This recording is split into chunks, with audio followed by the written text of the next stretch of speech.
Ooh, hello and welcome to Game Saves from the Strong. My name is Andrew Borman and I am the digital games curator here at the Strong. Of course, I'm not here alone today, which is quite a nice change because normally I am and it seems like I'm going crazy sometimes.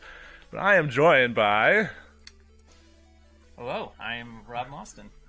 And you are the Digital Games Hub Coordinator at RIT. Yep, at RIT, at the Magic Center at RIT, yeah. See, I always get messed up. Having lived in Albany so much, I always want to say RPI, but it's That's not. Fair. I know That's fair. I know it's RIT. We hang out a lot with RPI and talk Exactly. to them. Yeah, so, yeah. I mean, it could be worse. Yeah. It's technology, Right. we're good, but I want to get it right. But that's not the only title you have today. Today, we're going to be playing your game. Yes. You're the creator of a small robot story. I am. And that came out... Just in December 22nd, I think. Is right that before your Christmas. first game? It is my first full game, my first published game. Yeah. Right. I've done Game Jam games, but this is my first big game. And people can go out and buy it on Steam. It's $4.99, right? $4.99 on Steam and on itch.io. Oh, so lots of ways to get it. Yeah. We already have people saying, hey, hello. Thanks. what's up? Kurt's here. Kurt? So we're going to jump kind of right into it. We'll get started. We'll talk some game preservation stuff. We'll talk indie games, Rochester, a little bit of everything, whatever we can in the hour that we have. Sounds fun. And I will do this scene. I think that's the right one. So here we go. Here is a small robot story. I'm going to turn up the volume so you can enjoy some of the tunes, and we'll get into that in a little bit. Yeah, totally. Of course, the music stops right as I start. Right. So it seems like everything is perfectly fine. But it's not.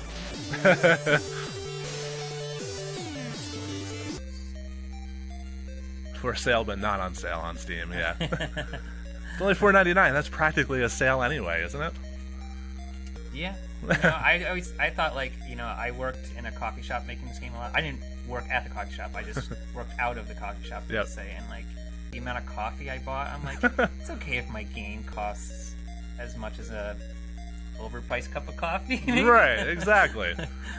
And only how many more games need to sell before you pay for all that coffee? Exactly. But that's all right. That's not what it's about. Yeah. So let's talk a little bit about how you got started. Sure. Why did you make a game?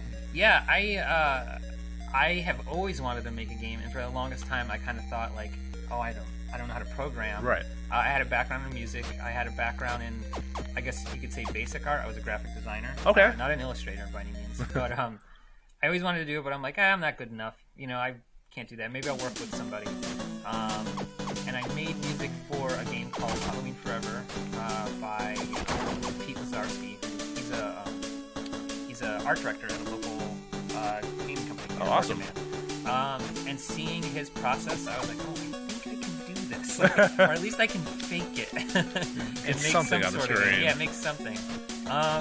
So yeah, I just kind of started. I found an engine called Construct 2, which is kind of geared towards people looking to learn code or who don't know how to code, and I just ran with that. So like you said, you're not a programmer, so Not this a is something programmer, that you could pick up along the way and make your own Totally. game. And yet, maybe it's a little bit different than a simple RPG Maker game, Yeah, which, absolutely. I don't want to put any disservice to the people who put Not at all. a lot of work into RPG Maker, but Yeah. I did RPG Maker and it was terrible. But this seems to be the same sort of thing where it helps you along Yes, and lets you learn the process. Yeah, it has like a visual scripting. It's a very easy to understand. If this, Game sound is good. then do this.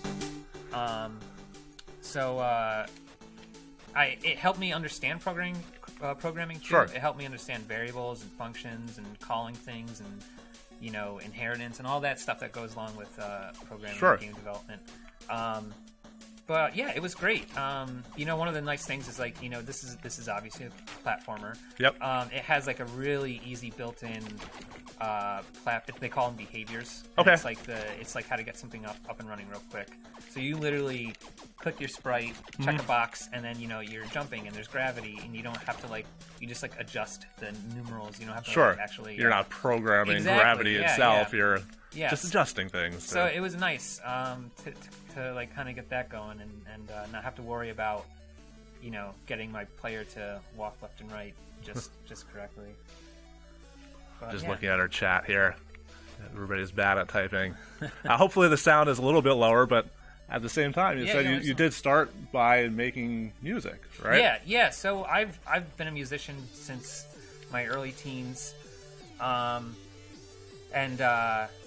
yeah, I always played, I guess, rock / punk music for the longest time, and in maybe 2009, 2010, I heard of this thing called chiptune, Right. which was becoming really popular. And a friend and I started Title screen. late reveal. I intended from the beginning. I'm like, I want a movie reveal. It's always nice. Really dramatic for a pixel art game, but it's fun. Yeah, we heard about this thing called chiptune, and we kind of. My friend taught himself how to do it, and then he kind of taught me how to Sure. program it on a Game Boy. Oh, so you're actually using a Game Boy Yeah. to do the chiptunes? Yep. We use a program called Little Sound DJ, LSDJ. Does it have the pro stereo sound mods and everything to it? We I know a little bit. You know a little bit. Yeah, that's a key phrase right there. So that's somebody who's on the end. It's like I was hired because I knew video games. Right. You actually know what you're talking about. Imagine that. No, Give me a we little bit. It's we early. did do that with some old school Game Boys.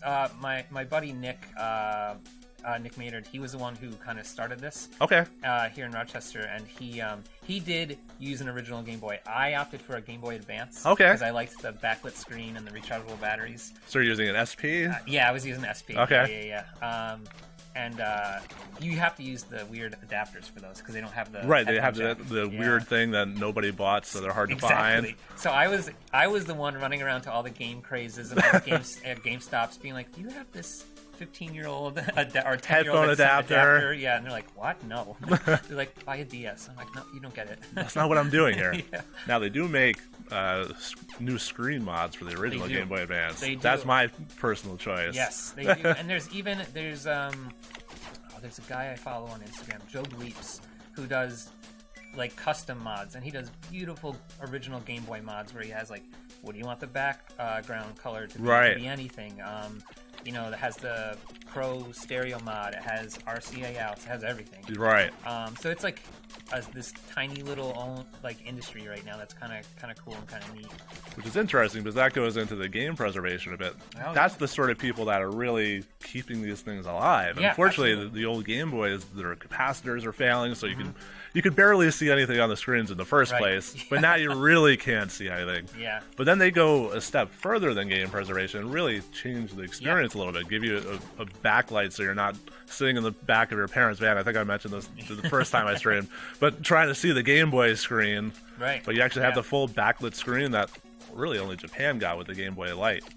Oh, that's right. Yeah, and that had like that's an Indiglow screen. Yeah. And they're pretty neat, but not nearly as nice as the newer things coming out. Yeah. He the one guy I follow, I think he does both, because there's like a backlit and a frontlit, right? Right. And he does both of those, and there's a way to like invert it so Yep. you can have like the blacks be white and everything, and it looks kind of cool and different. Right, and you And- can actually yeah. see things again. So yeah, he's always buying, like he'll like be like, here's what I bought, and he like cleans it and repairs it and everything. It's kind of interesting, but it's neat. Yeah. So what's going on so far in the game? So story wise, Yeah. yeah. So you're this robot named Ray, and you start out in this factory. You don't know what's going on. You're kind Sure. of discarded, if you will. It's the classic amnesia story. Like, Okay. who am I? I often refer to it as a coming of age story for a robot. But yeah, you're just kind of figuring out what's going on, and I wanted to deliver story through like little RPG style boxes. Sure. That was one thing from the beginning I knew I wanted. I feel like Ninja Gaiden from Nintendo era was Right. like a great platformer that also kind of had an excellent way of delivering story. Yep. The cutscenes in that were, incredible, in the way they Right. like when I was a kid and I played that, I had The to play a intro game with the like, ninja yeah, and everything. Yeah, Yep. I hadn't played anything like that. And I'm like, oh, this is like the movies I watched. Yep. So it was kind of a big deal. Especially that era. Oh, yeah, Where yeah. you actually had movies like that. Yeah, So we have a question in the chat. Does the Strong's archiving activity include making a bit-for-bit copy of game code, capturing something like Let's Play videos, and treating that as an archive, a combo, or other methods? I would say it's definitely a combo right now. In particular, we're working on backing up our floppy disk. Now, these aren't going to just be retail games. If I could turn the camera, you'd see that we have hundreds of like PC games from, well, since the PC was a thing, basically. But we actually have archives of development materials. So think about what a developer would make back in the 1980s for Atari. You'd have things like CAD files for the arcade cabinets. You'd have the source code. You'd have, I don't want to call them email, but they're certainly electronic mail equivalents of these conversations the developers are having. So we're actually using what's called a CryoFlux right now to back up basically bit-for-bit copies of floppy disk images. It doesn't care what type of floppy disk it is so much. It just copies the magnetic readings, fluctuations off them. That means because we don't know what they are. They could be IBM, they could be Apple, they could be some other weird thing that Atari cooked up. That lets us capture as much data as possible. But the fact is that that's not going to be possible for everything. So we had a game capture project that went on for a few years using interns from RIT. Yep. They captured thousands of hours worth of footage. I think there was like 4,000 games, something ridiculous like that. And we have video footage of things. And also, even last week I streamed, or a week and a half ago or so, I streamed Demon's Souls, which had its online server component going offline. So that's one of those things where we kind of have to capture footage because we're not in the position where we can, let alone can even think about recreating servers right now. Right. So there's that. Of course, we try to capture the other development materials, paper documents, and the games themselves.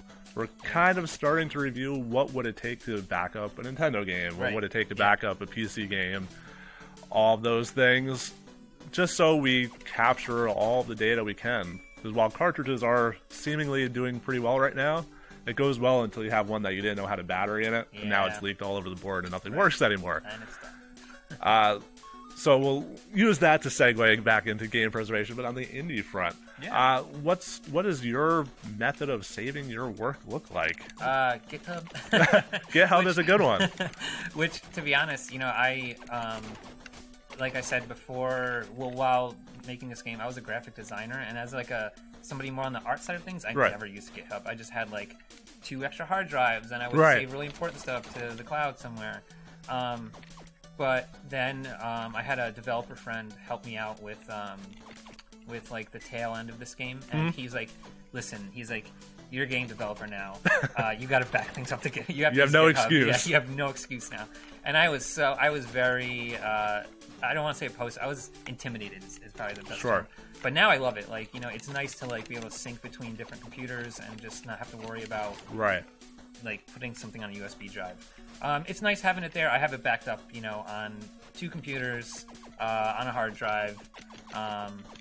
So I feel like, multiple places like that is the best way to kind of preserve it for now. Which is what I like to hear, especially with indie games. You don't really know what's going to happen. Right, absolutely.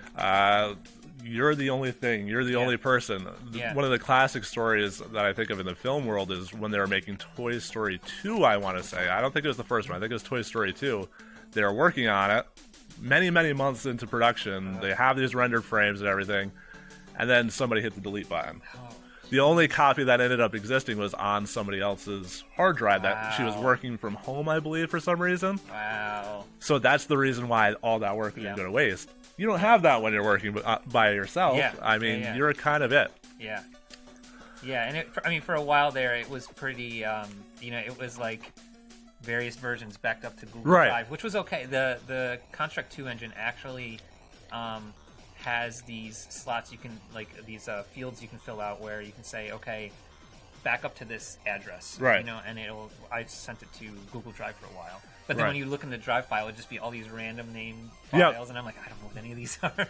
Now, I assume you wrote the dialogue as well? Yeah, yes I did. So one of the things I liked is that they all seem to have their own little personality quirks going on. Yeah.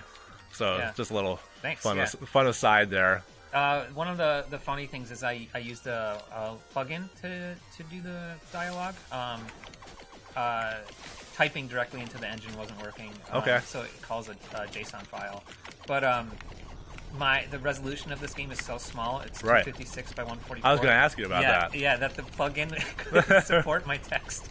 And so I reached out to the guy, and he's like, "Oh, here's what you're going to have to do. You're going to have to create your own sprite font." And I'm like, so I learned how to create a sprite font, which was a lot of fun. Actually. Right. As a graphic designer, I was like, fonts. Ooh, this is something you can do. I like that. None of that programming stuff to get in your way. Yeah. So it took a good 2 or 3 weeks to get the fonts working right, but we got there. Yeah, one of the things I noticed is when you hit escape will take you out of full screen. Yeah, The window starts really, really small. Yeah, So, like, some indie does. games, they're always running at 1080p. They're Yeah. just smoothly scaling the graphics. Yeah. But here, the internal resolution is that tiny resolution. So I was curious if you knew the number off the top of your head. Yeah. So that's great. One of the first builds I sent to a friend didn't automatically full screen, Uh-huh. and he took a screenshot of his large monitor with this tiny window. And he's like, "Look at this intense gaming experience." It really is a small robot story at that point. Yeah, And there's true, my that's joke for the day on that. Goodbye, And everybody. So we have a question. The Library of Congress had an exception for the copyright of some electronic games. Does the Strong Museum also take advantage of similar exemptions? We definitely operate within the parameters that are given. The current exemption that you're probably referencing refers to the fact that there is an exemption for online games, but not for servers or massively multiplayer games. That one's ongoing. But for things where, in order to play single player, you would have to connect to a server. So there is an exemption so you can get around that. We haven't really had to do that too much, but I assume if we pull the game off the shelf and it wants to connect to some DRM server, it may be an option. Right. But I think we'll cross that bridge when we get there. That's fair. That's fair. Yeah, they do talk about the Toy Story 2 thing in one of the special Oh wow. Yeah, things. that's what a nightmare. What a nightmare. Do you want widescreen support Ultra-wide. for ultra-wide for this game? I'll work on that. Maybe. Let's see. I'll step We'll up the go full resolution a little screen so you can see that, at least in mostly widescreen. One of the things I did when looking at the resolution was look up resolutions that were all, I think, divisible by some number, and like, Right. 256 was the second to lowest one that like I hoped would scale correctly, and I think it did okay. So yeah, yeah. Yeah, I have an ultra-wide monitor, so I know how you feel about them. But it may be a little bit Rust. more difficult when you're talking about scaling tiny content. Yeah. I mean, we could scale this to 4K if you really wanted to, but I think it'll look pretty much Each the pixel same. would be like an inch wide. Especially if That's we're right. running at 1080p. 1080p scales to 4K. I don't think we need to get into that too much.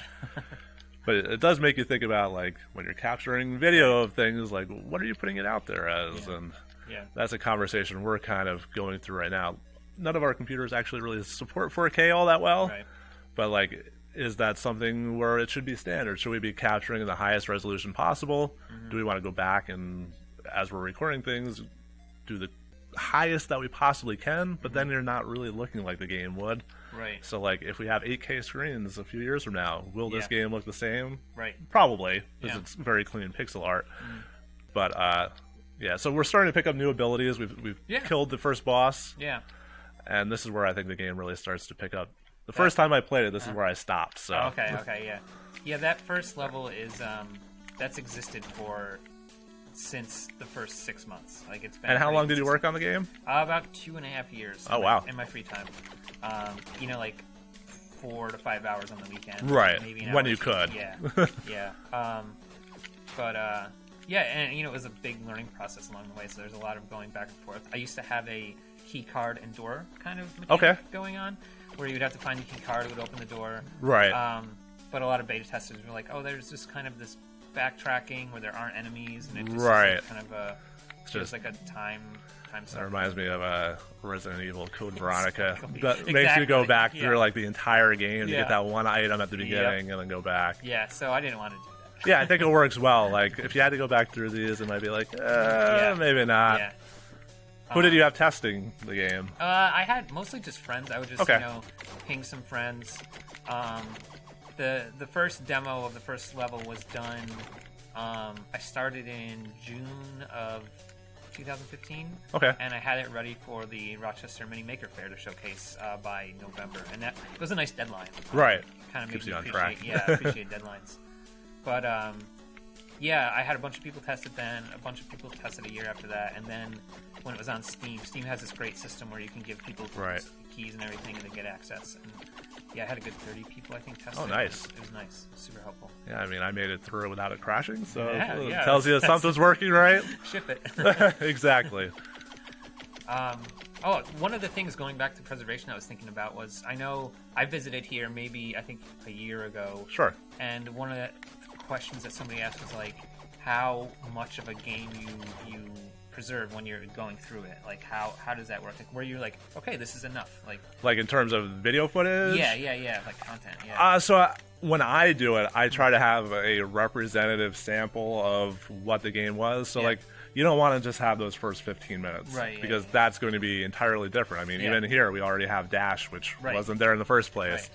Right. So I try to have representative sample. Mm-hmm. I think as the co-ops were going along, I think that started to get better. At first, they were kind of just loose. We're going to go sit down and play this game that I want to play for an hour, which is fine because that captures things that they're interested in. That gets them into it. But then I think there's more of an effort to try to, capture the title screen, capture whatever you can. Mm-hmm. So at least you have something where because the goal is that not only could we use the footage, researchers could use the footage. Absolutely, yeah. And if that's the only footage that we provide to them, the first 15 minutes, maybe that's not fair, not really representative. Or even stuff like option screens. Like, exactly. That's something I'm looking into now because I am adding an option screen to this, and I'm like, how do people make volume sliders? Like, what do they typically look like? And I'm looking that up, and I want to know and pick what I think is the best option. So imagine being able to go through 4,000 games, not having to play them all yourself. Was finishing the first level an attempt to have a minimum viable product? If so, did that motivate you to work on the project more? Yeah, I would say the term I often use and have heard is vertical slice. You want a demo should be a vertical slice of the game, and that basically means this looks like a fully finished product. But it's just this tiny part of it, right? Instead of having all 4 levels, but all the art isn't in it or something. Yep. And that kind of just like you said, that motivated me to be like, okay, the rest of the game can look and feel like this. Right. I just have to create the content now. and that also helps you work out the feel of the game. Oh, as you put it together, it's you don't want to spend 3 years on it, put the art in, and be like, this is terrible. Yeah. Yeah. Which, I mean, unfortunately has happened with a lot of games where, they just realize it doesn't work. That's why I was able to make a living doing canceled games and everything. Not really a living, but the wallet says it definitely wasn't a living. But that's where it comes into. It's not that all canceled games are bad. It's just that sometimes it doesn't come together quite as you wanted it to. Yeah, and I mean, I was a year and a half, maybe a little more in when I realized that the doorway keycard system wasn't working. Right. And I'm like, well, I spent some time on this, but I have to scrap it. So that's definitely a thing. So it starts to get a little tricky. This Usually is one area I've considered. Ooh, there's a bat in the water. That's fun. Everything's fine. We can do whatever they want. Just flying in front of the water. Right. Yeah. This does have that many layers. This is one area people have been like, this gets really hard in a weird way. And I'm like, I wonder, because I changed this area within the last month. Just this last quarter of this little stage area. I added all the water and everything. Yeah, so I think this is the level that I died the most in. So the fact that I'm doing so well, is going to mean I'm gonna mess something up really bad later on. So talk a little bit more about what you're doing in Rochester beyond making a fun game. Yeah, sure thing. So as we saw at the top, my title is Digital Game Hub Coordinator. There you go. Yeah, there it is. That is through a grant from the state, the Digital Game Hub grant. So RIT was awarded one. RPI and NYU were awarded ones as well. Oh, wow, good company. Yeah, right. Yeah, they're all great. And the idea is basically, supporting, helping promote, helping grow the local game industries in our respective areas as well as in New York State. Sure. So I do that through things like this, talking about it. Just letting people know, hey, people are making games in Rochester and in New York. I have to ask, why Rochester for yourself? Are you from the area? Or? I'm not. I moved here a little over 10 years ago. Okay. But I like it here a lot. I'm staying put. You're good. I grew up in a really, really small Adirondack town. This feels like a big town to me, so I kind of like that. So yeah, I'm all about go Rochester. We're making games. let's talk about it. What are some of the other games going on? I know I've played a few of them, so Yeah, yeah. So I know Working Man right now. Well, Bread Machine is what they released their independent games on. They released Best State a few years ago, maybe 2 years ago. I don't know. They released it on PS4 last year, but it was on Steam before that. That's coming to Switch. Is that the one that's coming to Switch? Supposedly, yeah. I think that's the one they announced. A little preview of that, and it looks very nice on Switch. I have to say, I would play just about anything on the Switch. So right. That screen that close is really nice. They're releasing a game called Slamland soon. Let's see, it was 2015. Somebody said, yeah. Which is, I don't know when that comes out, but I had a chance to play that. It's a lot of fun. It's like a 4-player competitive game. Oh, nice. Arena. I guess arena? Is that what you call, like, how Smash Brothers was? A little bit like an arena fighter. Yeah, I gotcha. You just throw your friends, you try and dunk them. It's really silly and really bizarre and fun. And then Darkwind Media just released Wolverblade. Yes. Which is incredible. That game is crazy. Now, I only played it before. I think there was a difficulty patch. Okay. But it was quite challenging on the Switch when it came out. Yeah. So that's kind of a side-scroller brawler in the same vein as like Streets of Rage or that sort of game, but with really, really nice graphics. Yeah. It's very like it's very hand-drawn esque, I guess. They worked with I believe an illustrator from overseas, but I think he was kind of the one who, if my understanding is correct, he's kind of the one who had this idea of Wolverblade, and they worked with him. And yeah, that was based on that like British history. Yeah. They have videos in the game of like drone footage of the areas where they like drew inspiration from. It's really, really incredible. And that came out Switch initially, but I think it's come out on everything else basically. Yeah, it came out in January on everything else. Switch, I think it was back in November. They released exclusively on that first. Now I'm going to give shout-outs to the people making Crazy Plates. That's the one I keep thinking of. That will be available, I think, online eventually. Yeah, it's right. Well, it's up there now, but it's an old build. We had quick rewind. Last summer we had a game jam, Rock Game Dev, which I'll talk about briefly. Sure. We had a game jam, and that was when that game was born. And the idea was to have this little arcade of games. So rockgamedev.org/jam, JAM. Okay. They have it up there, but it's an older build. They've added a lot of cool features. Right. I'm looking forward to trying that again. It's a bit like Crazy Taxi, but in that overhead Grand Theft Auto style almost. It's got like a. I'm gonna die on this one. This one gets everybody. Especially when you're trying to talk at the same time. Ooh, he bugged. Oh, okay, a little bit there. I've had this one bug every now and then. It looks like Grand Theft Auto as far as like the view, but then the style is very, very Crazy Taxi, which is awesome. And the music too. The new music they're adding is really great. Oh, I haven't heard any of that. Yeah. Whoa.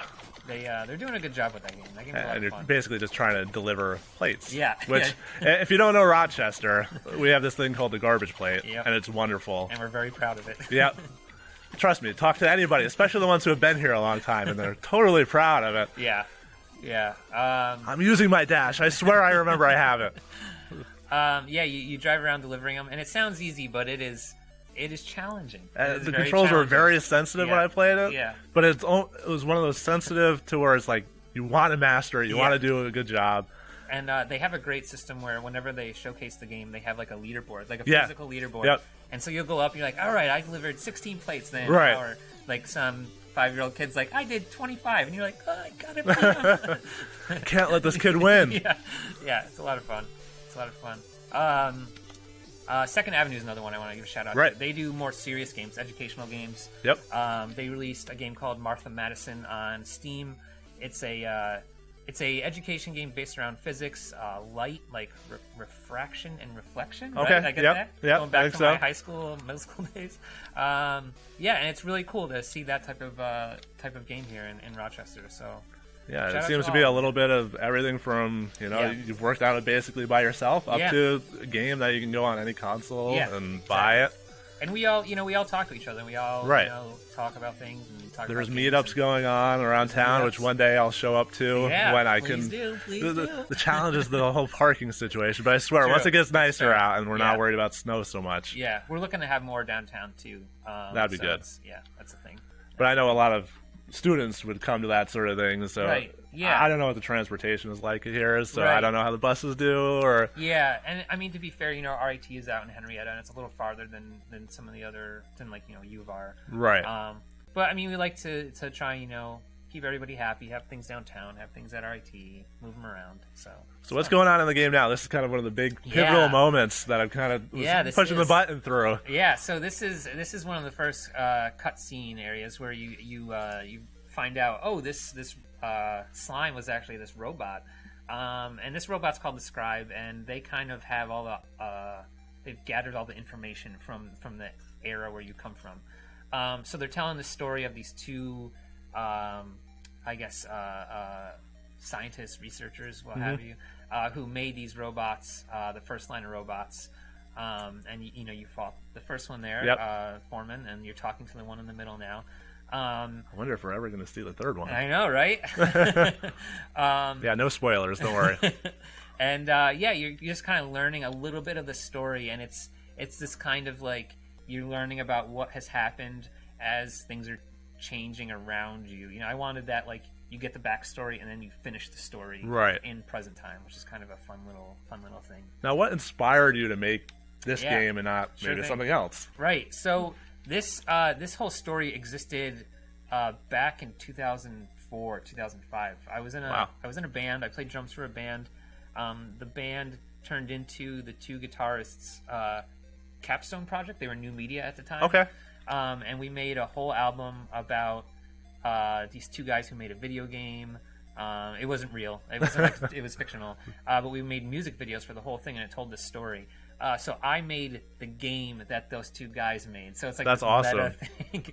But it was a world that already existed. So Right. for my first game, I kind of wanted to explore a world that already existed, that was Yep. already kind of written. And yet it wasn't just a fan fiction of Yeah. something Yeah, else, like exactly. where you're never going to be able to A publish fan it. fiction of my own thing. Right. So yeah, it kind of existed. It's all the music, the main level themes are the chiptune versions of the songs. Oh, that's from the awesome. band I was in. So all the music was written. So yeah, you're kind of learning about who you are right now and what happened, and getting little breadcrumbs here of the story, but Yep. not all of it at once. Which is nice because it Yeah, leaves yeah. you wondering a little bit Yeah. of, hey, I'm this robot Yeah. fighting other robots. Maybe like a super fighting robot, something Yeah. like that. And Maybe a mega robot. shout out to my my buddy Jason, who did all the cutscene art. He's an excellent, wonderful illustrator. He drew everything out digitally, and then basically would downscale it and touch it up and everything. That's cool. So he's a much better illustrator than I am. So I was like, please do my cutscene art, because all I can do is like cute little robots with big heads. So But it works. That's the thing. Like it looks great. thanks, yeah. Now, is the plan to expand the game more? Do you Yeah, have something a new little on the bit. horizon? We still have plenty of time, so I Right. don't want to feel like we're rushing out the door here. But No. I want to know, so I assume somebody else out there The wants to people know. need to know. Yeah. I'm right now streaming development of it. Right. So I have a secret What's your server. Twitch stream? BC likes you / There you BC go. likes you. So Same BC on Twitter. Yep. Yeah, That's you where wanna can go find into me that. everywhere. Yeah. If you just search BC likes you, you'll find everywhere I'm on it. But yeah, I'm adding a secret character. If you watch the streams, it's not too secret.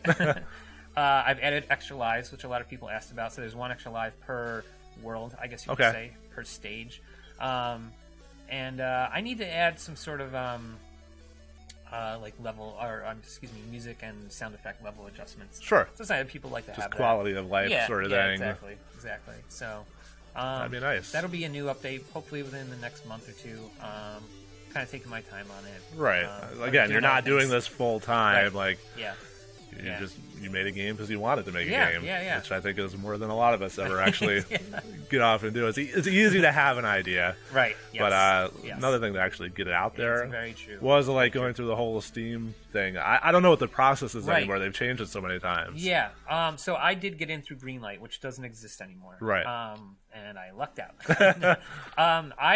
It was nice. I got pushed through Greenlight. I didn't have as many votes as I thought were needed. Uh-huh. The yes/no was pretty much split, but I got the okay like within a month. Like it was Oh, wow. 28 days.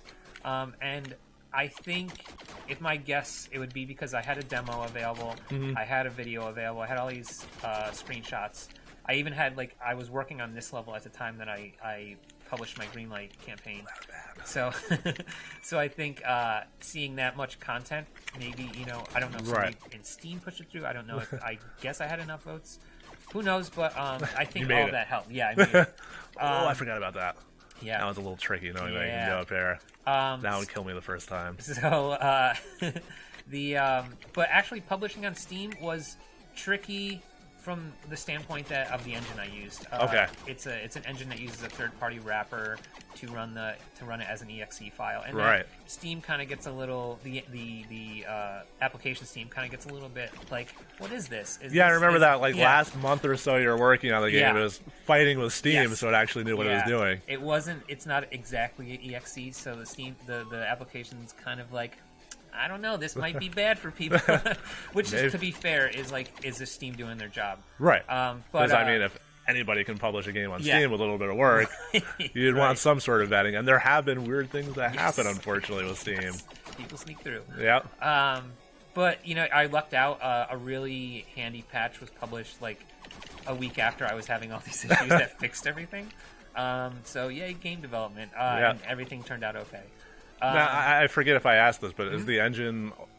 Well, it's obviously open to some extent, but is it free? Is it a free thing for people? Okay. No, it is not. It's Construct 2. The first version of Construct is free. Okay. And that one actually exports to native files, which is pretty nice. There's a game that was just published called Treasure Adventure World through Chucklefish, the ones who published Stardew Valley and everything. That used the original. Let's not get on Stardew Valley. We'll be here a while. Yeah. It's always one more level. Oh, yeah. One more day. So Construct 2 is you have to pay for it. Now there's Construct 3, which runs entirely in the web browser, and that's a subscription model they got going for that. Of course it is. That's how I feel. But you're good to keep using Construct 2 for a while? Okay. As long as I don't make, they do the Unity thing where if you make over a certain amount of money, I think Unity does this still, you have to pay for the business license, which I get makes sense. Absolutely. So, come on, you got to set your hopes high. One day, your hobby project will be exactly. Hey, you never know. I mean, it's true. Yeah, but it was a fun process, and getting on once I got up on Steam and everything ran, it was okay. It was all good. That's the other issue I ran into before, is forgetting that you can both double jump and dash. And dash, yep. Which I like. It forces you to remember that, hey, maybe you might want to use that again. Yeah, the dash I thought came in useful for multiple reasons. I was hoping you'd see some playtesters or some speedrunners use it. You just slamming on the dash. Maybe add a timer for speedrunners. That'd be a good one. Yeah.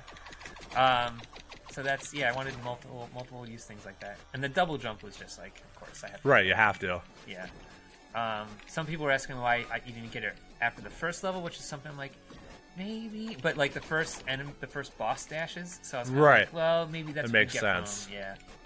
So, What are some of your favorite games growing up? Oh yeah. Whether that linked to this game or not. Yeah. So I would say this draws obvious inspiration from a Mega Man. Oh, no, I died. I think that's the first time. First death. And there's that Mega Man kind of death. Explosion. I disappointed everybody. Mega Man is one of them. I mean, I can remember, Mega Man's a game where you have to memorize stuff, and you're gonna die, and you're gonna get game overs. That's just the way it works, and you memorize and you get better. And I kind of wanted a little bit of that, but that obviously Ninja Gaiden with the storytelling. And then, I think it was Sega for me, specifically Sonic, that had the awesome parallax layering.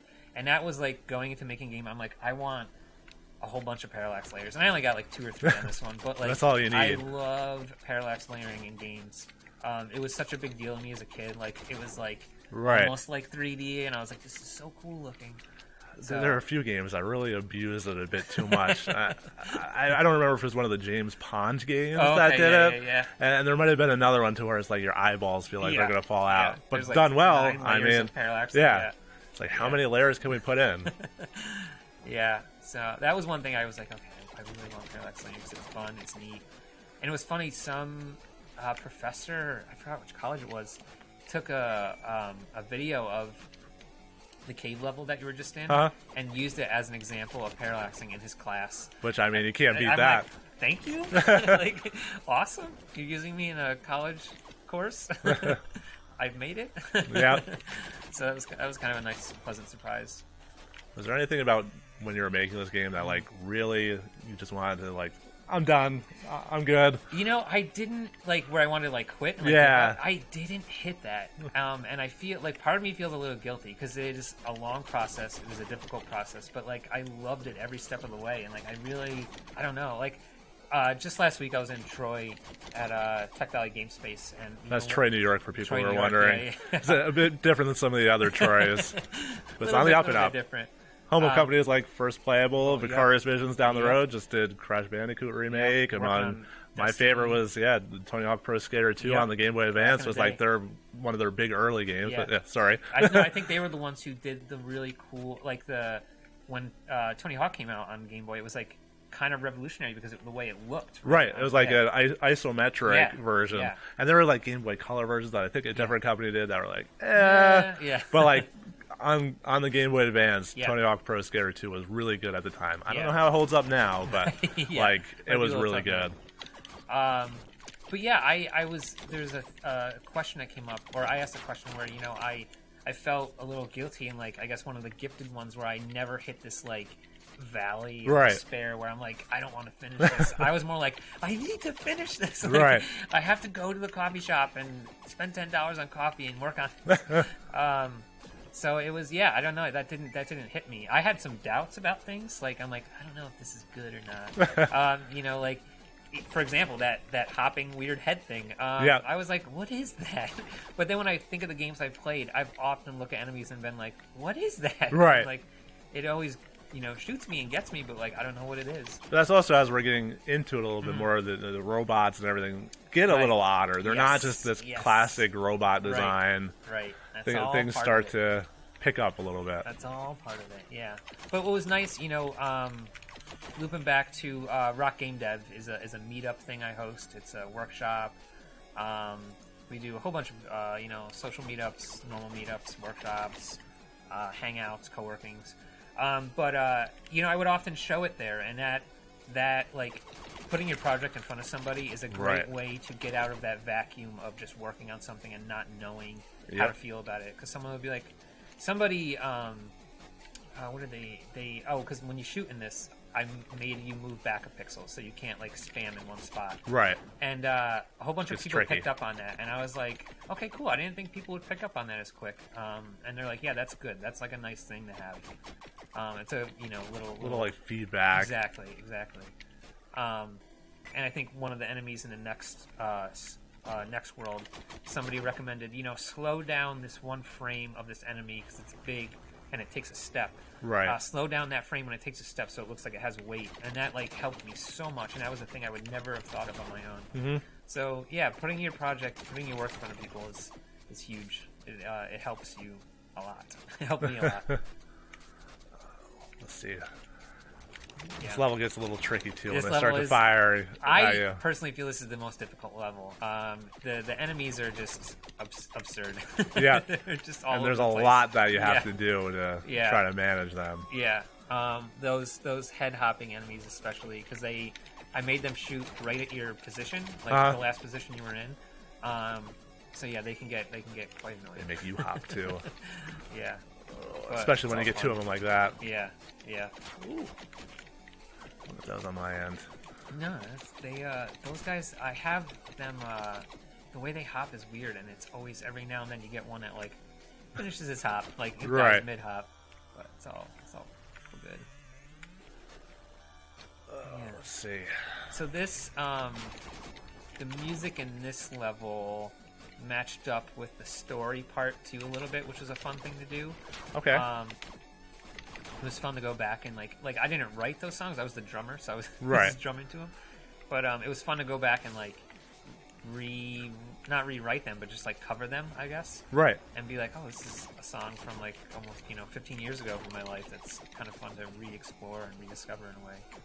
They like the The concept of the Embalming Robo Fluid. Hearts. Yeah. Yeah, I mean it makes me immediately think of all the House of Dead games where you like get Yeah. to the lab and you're like shooting the embalming fluid canisters, and it's always kind of neat. It's always fun. Yeah, and I took a I wasn't sure if I wanted to do like the palette swap enemies from the first level, but I was like, you know what? It'll change it up a little bit. I'll make them a little harder. They take a little more bullets, so that's all. It's just enough to keep you on your toes. Yeah, a little bit. See, this one's a tricky one too. I've hit this roof right here, and I've fallen into that gap. Yep. That's all. It doesn't kill you, Yep. but when you're low on health, things go poorly. Now, are there any secrets hidden other than, I think you mentioned that you're... Isn't now. Okay. There isn't now, but it's funny because people... There's a lot of spots for it. Yes, that's the thing. People are like, I didn't want to change the level layouts too much on people, like in an update. Right. So, yeah, those extra lives will be somewhat hidden, sometimes out in the open. But the dash right now, it's turned off, but the dash can break things, break blocks. So that will be a thing that you will find in updates, is dashing in, the old Zelda thing where you're like, that block looks a little different. Right. And then figuring out, what might be back there. So if you're just joining in right now, I am Digital Games Curator Andrew Borman, and I am joined by Rob, who's the Digital Games Hub Coordinator at RIT and the creator of this game we're playing, and luckily I made sure that I'm not being killed in the background. I panicked for a second. Good move. Because this boss is probably one of the harder ones in the game. Yeah. It's true. I keep saying that, but it just keeps getting more and more difficult as we go along here. This one you really have to learn the pattern a little bit. It's all about the pattern in this one. I don't remember it. This is the classic kind of, you have to shoot them in the head. Yep. Doing that, and it's funny because like I learned this was one of the bosses where I had learned a lot in between bosses. Right. I had learned smearing and animation, which is when you see his hand go down. Yep. Like a smear. I didn't know about that. I didn't know that was a thing. I learned about the when you shoot his body, the bullets bounce off, and that was that was a built-in thing to Construct. It was like, have bullets bounce, and I was like, oh, that's great. I'll just have them bounce off the body, and that gives immediate feedback. Oh, that's a little close. At least it doesn't automatically kill you like Spikes would in Mega Man. Right, yeah, I didn't want to do that. And you didn't go the whole Duke Nukem Forever route where a new engine comes out and you want to create something new because you've learned something new. Yeah. It was tough learning things and not wanting to go back and like change things. But that's, you can, like, as a musician, I've done that with songs. You never release it, you never finish it. You just gotta get it to where you feel good about it and put it out there.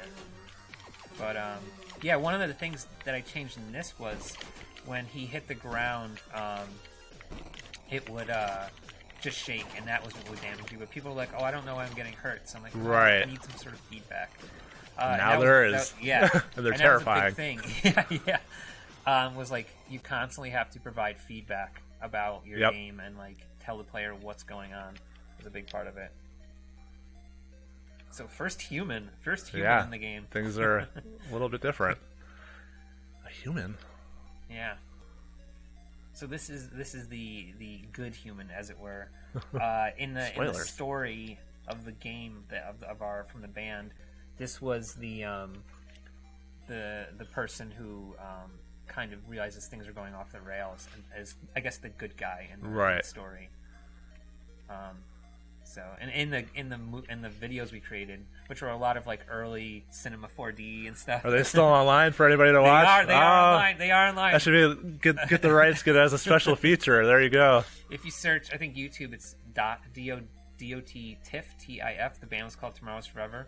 You can find it. It is a little hard to find because we uploaded them in 2007, so they're like the early 240 YouTube resolution. Yeah.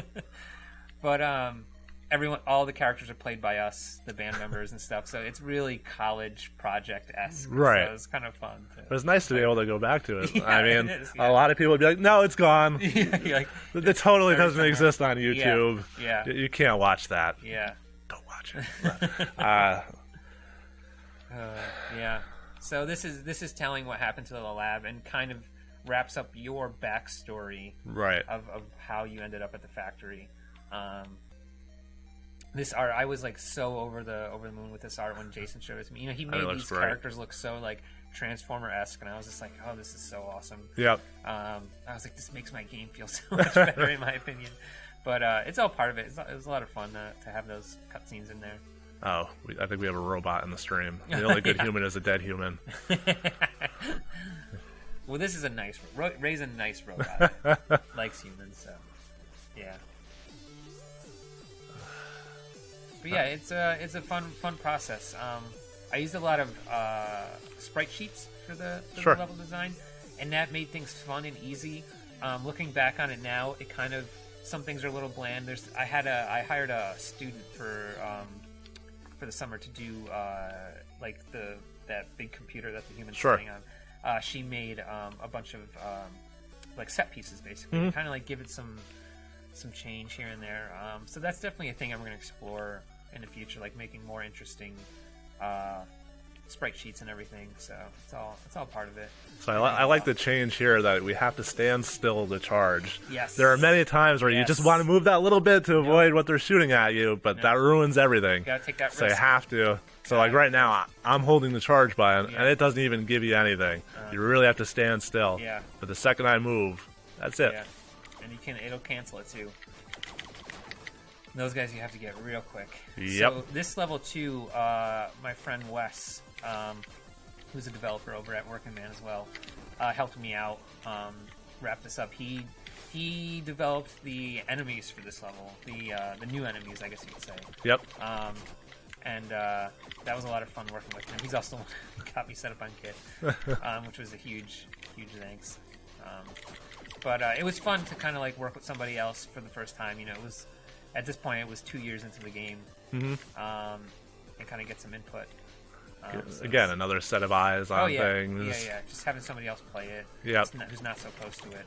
And this was one of the last enemies that was worked on in the game? Yeah, so this was the guy that, as I mentioned, somebody said slow down that frame on him, like when he steps forward. You know, give that an extra millisecond or two or whatever. I forgot what it was set to. Just so it looks like that weight lands. And that was like, you know, something that I feel like illustrators or animators might know inherently, but me, I'm like, oh, that's a thing in animation. Right.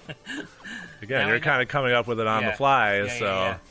So yeah, it's a lot of fun, a lot of learning along the way. No, I like the progression. Now it's nighttime. That was the thing I wanted to do from the beginning again.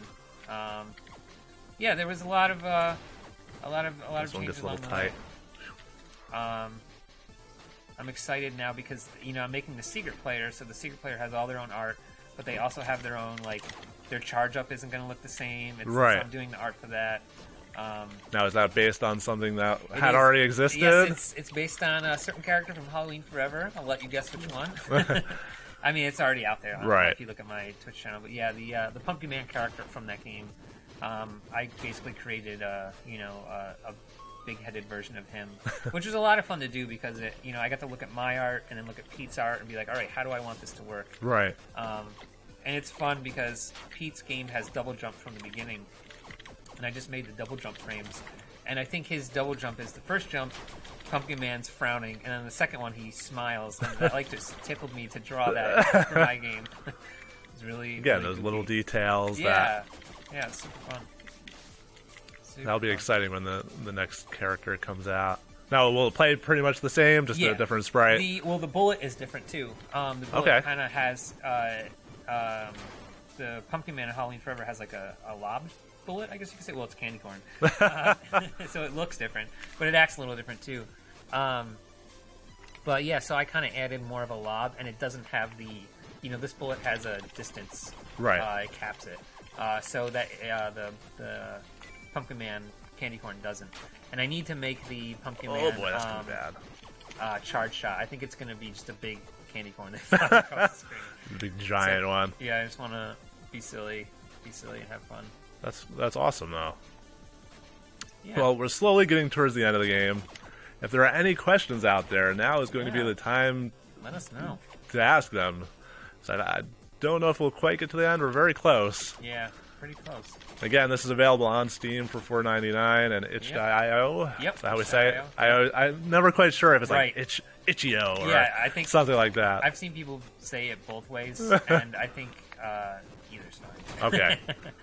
But yeah, it's up there. It does have no crazy DRM going on where it's going to break somebody's computer. You need to keep the CD in the drive while you play it. be online or something. No, it's all good. It's all good. You can play it. You can have fun. Yeah. I'm working on, I want to re-record the first 2 songs, and I'll be putting the soundtrack out there, because that's always a nice thing to have. Absolutely. Yeah, like I said, I'm adding new content to it. I want to keep supporting it, fix any bugs, so let me know if you find something. Yeah, they commented that I kind of clipped through a wall a I little saw while that. ago. I saw that. Just making sure you saw it. Yep, I made a mental note. And it's funny, because something like that is a super easy fix. Right. It's Collision so... Yeah, thing. yeah, it's super easy. But then sometimes what's funny with enemies is, like, they'll do it once, and then they won't do the other time. Yeah. Like, what? How? And then you have to reproduce it. Yeah, who knows? Maybe I hit the exact right Right. pixel on that wall, Right. and you're never going to find it. Yep. You're going to completely redo the wall and That's always mess the something thing. else up. That's always a thing. That's where you just add invisible boxes. That's what game developers do. Add invisible boxes in front of things. That's Oh, you see all that my mountain collisions. over there? Yeah. You can't go there. That's all my collisions are. You're not colliding with the art, you're colliding with invisible boxes. Right, which is pretty typical for a Yeah. pixel-based game. Yeah, So exactly. I remember when Doom 3 came out, which is polygonal, of course. Yeah. But that was one of their big things. It's per polygon, there's damage and something like that. Yeah. So hitboxes are typical. Yep. Gotta make them. Now we got to get our robot friend into some of those compilation games out there. There's that Yeah. Brawlout game. Yeah. It'd be perfect for Yeah, that. that's what and it's, like, he's perfect for that. Exactly. So I want to put them out there and definitely see that happen. It'd be nice. Did you get another idea for working on the game Oh, as yeah. you're working on it? How If do so, you how do you deal with it? Yes, very, very common thing. I've actually had an idea for my dream game, like the game I want to make that I think I'll be super proud of and really want to create. I've had that before I created this, but I wanted to make this game. I often refer to it as baby's first punk rock song. It's 3 chords. It's Yep. probably been Power written before. chords. Yeah, power chords. That's all I can play. Yeah, it's probably 10 other songs. But you learn a lot doing that. Ooh. Yeah, that's the long jump. I didn't forget about my dash, all right? You learn a lot doing your first song, your first game. So yeah, I have another idea. I'm working through it now. I'm actually working on the music first for it, which is something to set the mood and set Right. the tone. Even when I'm editing videos here, I'll Yeah. figure out what sort of music that I want, and Exactly. then you go into it. Yeah, whichever way helps you shape your idea. Yep. But yeah, my big thing is finishing things. You have, you learn a lot by finishing something. Yep. I made 2 Ludum Dare, however you say it, games before this, and just even finishing something in a weekend, you learn a ton. Yep. So there's definitely benefits to doing that. Yeah, it makes you committed. Oh, Yeah. I died again. Second death. It makes you committed, though, to Yeah. actually being something. Yes, yeah. Again, the just whole seeing something deadlines. through. Yep. The whole saying of the last 10% takes 90% of the time, definitely true. I kept feeling like I was done, and then I'm like, oh, nope, there's something else to do, Right. there's something else to add. And that's all part of it. Now, are there any events coming up soon that we should know about in terms of Yeah. Rochester Game Dev? Yeah, Rock Game Dev, we're having a co-working night this Saturday, 8 p.m. to 10 p.m. at Boulder Coffee. We meet the first Wednesday of every month at RIT. We meet the third Saturdays. That's what this Saturday is. We'll also be announcing the winners of the New York State Game Dev Challenge, which is the that'll thing be I'm a interesting. coordinator for right now. We'll be announcing them here at Strong. Ah, so thank see? you, Strong. Absolutely. We partnered together quite Yep. a bit, more than just this. We're not just playing games on a Friday because we have nothing better to do. So we'll be here. I think that's April 12th, but we'll be talking about all those winners and sharing the work they're doing because it's awesome stuff. What else? Digital Rochester is having a panel at RIT. I'll be on that panel talking about Rock Game Dev. Yep. I think that's the 26th. The 26th or 7th? Yeah. I think JP will be there Yeah, talking. JP, yep. So check their site for that. That's going to be a good event. Breaking Boundaries is a U of R event coming up. That is on April 6th, Friday, April 6th. Super cool event. Talking about games in Rochester, games in education, games all around. It's really, really cool event. But yeah, we publish a lot of these things on the Rock Game Dev site, on the Rock Game Dev Twitter, so check those out. That's at Rock Game Rock Dev. Game Dev, yep. Yep.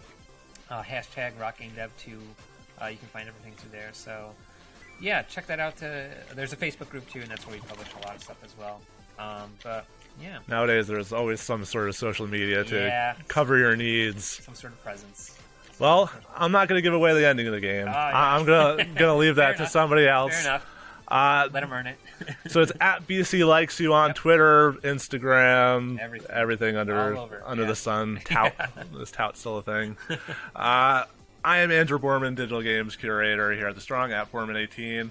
We were in the iCheg Lab at the Strong National Museum of Play, where you can come, you can play some cool games. Go to our website, go to the Rock Game Dev website, Yeah. learn a little bit about game development, game Yeah. preservation, a little bit of everything. Yeah, And with that, it's time to go, because it's basically that time. it is time to go. done. Thank you, everybody, for coming out to watch our stream. Thank you Yeah. again, Rob, for coming here. Absolutely. Thanks for having me. It's nice to have somebody to talk to instead of myself. And, of course, Yeah. our wonderful chat. Thank you for Thanks, chat. coming out. Thanks for hanging out. And yes, it is not too late to register for any of those events that you heard. Come in, join us, have fun. Please do. Until next time, thanks Take for care. watching. We'll make sure we hit stop. One time I almost walked away and I didn't hit stop. Here we go.